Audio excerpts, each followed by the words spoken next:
At number 10, we have the HVK-30 that received a lot of adjustments this season. You need to use the large caliber mag with this gun as it gives you 20 meters of 4-shot kill range and an infinite 5-shot kill wherever you shoot the enemy. With its fire rate getting slightly decreased with the large caliber mag, the time to kill will not be as fast as before, and in comparison it has a fire rate that's close to BK-57. Because of the low mag capacity, this gun is still more axed for SND, and here's the Gunsmith for it. At the 9th spot, we have the CBR4. It got nerfed by a lot. The sprint to fire delay has been nerfed by 2 frames, and the sprint to fire boost with the light stock has been reduced as well. Its damage hasn't been nerfed, but the multiplier and hitbox have been. That means it'll be harder to beam after the second range drop. Lastly, the BSA has been nerfed by around 20%, which destroys its versatile nature. Here's the Gunsmith you can use for the CBR4. Going on to number 8, we have the AK-117, which got buffed last season, and it has a damage profile similar to CBR4 pre-nerf, and you know what that means. But because of its slower mobility and a random recoil pattern, it can't perform as well as the CBR4 pre-nerf. Here are the Gunsmith builds that you can use for the AK-117. We got M13 at the number 7 spot. This gun has been in the top 10 since its release, and even after some nerfs here and there, it's still in the list. Why? Well, it's just because the M13 is one of the easiest gun to use in this game with a large mag, fast fire rate, easy to control recoil, clean iron sights, and overall good performance. Here are the 2 recommended Gunsmith builds for the M13. Now for the MAC-10 at number 6, it received a slight range nerf, but this won't drastically change its CQC performance, and here's the Gunsmith for it.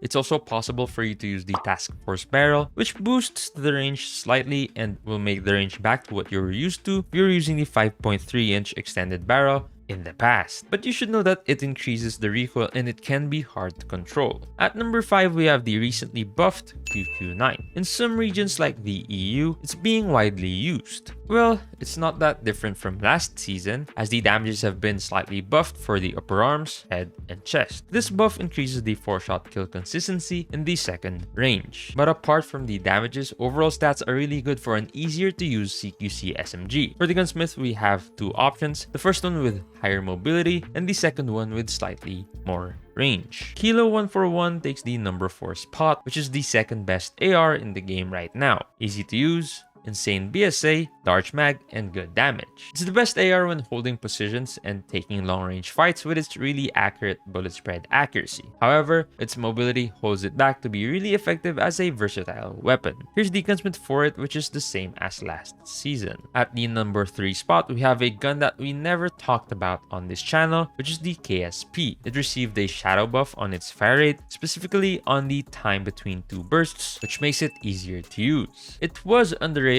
but its potential is being taken advantage of by pro players around the world. It has the fastest strafe in the game, insane damage even at longer ranges, and virtually no recoil. You will start seeing this SMG more and more, but not everyone can use it effectively, as KSP is a high skill, high reward weapon. Here are the builds you can use for KSP, and you can use a hipfire build or a more classic build, but KSP's hipfire can be disappointing even with the hipfire focused build. At the number 2 slot, as we always have, we got the SKS and the SVD. SKS still has an infinite 1-shot range to the head, and it can 2-shot at all ranges if you aim at the right body part. SVD is still the best sniper for respawn game modes due to its high fire rate and other overall performances, and here's the Gunsmith for these 2 guns. And for this season's number 1 weapon, an underrated gun since its release, we have the Peacekeeper.